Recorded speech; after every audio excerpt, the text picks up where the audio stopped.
You're just here to answer questions. Is that correct? Okay, thank you. Well, Mr. Ambassador, when Mr. Prince was testifying here earlier today, we asked him about that very disturbing incident on Christmas Eve 2006, and the basic facts of the incident are that a Blackwater contractor shot and killed an Iraqi security guard working for the Iraqi vice president. According to the documents the committee received, Blackwater transported the shooter out of Iraq within 36 hours of the killing, and then it did so with the approval of the Baghdad embassy's regional security officer. Why did the State Department facilitate the departure of the Blackwater contractor suspected of murdering one of the Iraqi vice president's security guards? As you know, the incident that you described is presently in the Department of Justice for a prosecutive review.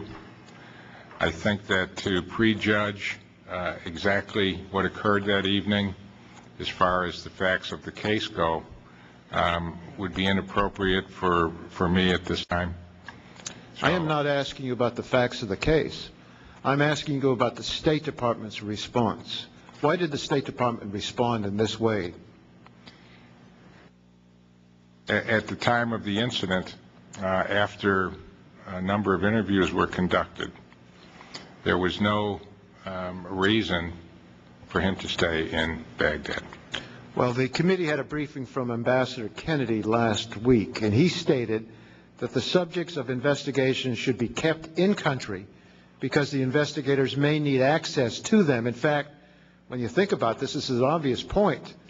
Why didn't you follow the policy recommended by Ambassador Kennedy?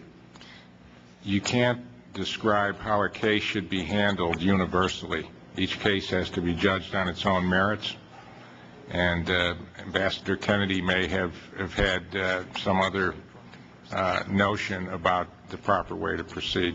Well, this is not an ordinary case. This is a pretty extreme one.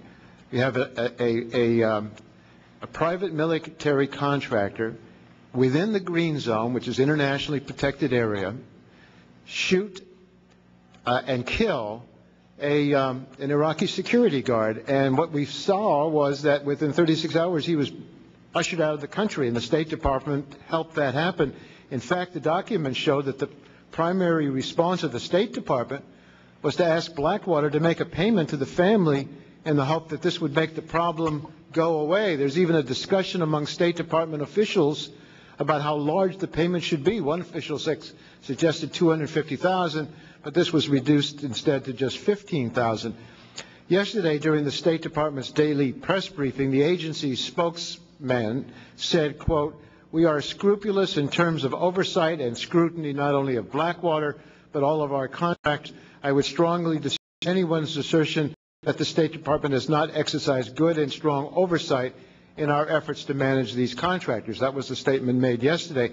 When I look at the State Department response to the Christmas Eve shooting, I don't see scrupulous oversight and scrutiny. I see an effort to sweep the whole incident under the rug. How would you respond to that? I would say that the area of what laws are available for prosecution is very murky. I believe it's something that the executive and legislative branches have been working on to try and clarify. And I think that that lack of clarity is part of the problem.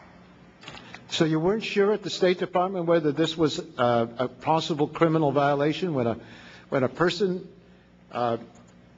hired by a contractor of the United States shoots and kills an Iraqi in the green zone? There's a question of whether this is criminal? Is that why the State Department helped get him out of the country and gave the Blackwater a suggestion how much to pay to get rid of the whole incident? That's your judgment that that's what happened. I was not there. I think that's why the Department of Justice is examining this case, and they're examining the potential ways that it might be prosecuted. Well, it just seems to me common sense to say that if there's an examination going on and the man's not there any longer, you can't pursue some of those issues. And the ones to pursue the investigation are the ones right there on the ground. You don't get the guy out of the country as fast as possible. and then say we did what we thought was a responsible thing to do. Even the deputy director of the trade association representing private security contractors see a problem. He told the Washington, I think it's a she, told the Washington, no, he told the Washington Post, Blackwater has a client who will support them no matter what they do. And as I view the record, it shows that the State Department is acting as an enabler to Blackwater tactics. The company acts as if they were untouchable for a simple reason. The State Department demands no accountability. They're not accountable to the military. They're not accountable to the Iraqi criminal system.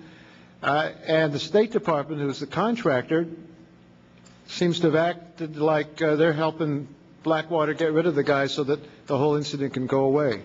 The incident was referred to the Department of Justice of our country for their prosecutive decision and follow-up. They're the prosecutors. The State Department isn't the prosecutive department for the U.S. government. Have the State Department people been asked any questions by the Department of Justice about this issue? I'm sure there's been conversation, but I can't. You're sure, but you don't know. No, well, the fact of the matter is, it seems strange that if there's this kind of situation, there hasn't been any action by the Justice Department to date. This is almost, well, not quite a year, but this is the fall, 9-10 months later. I wonder what it really is going on. Mr. Davis.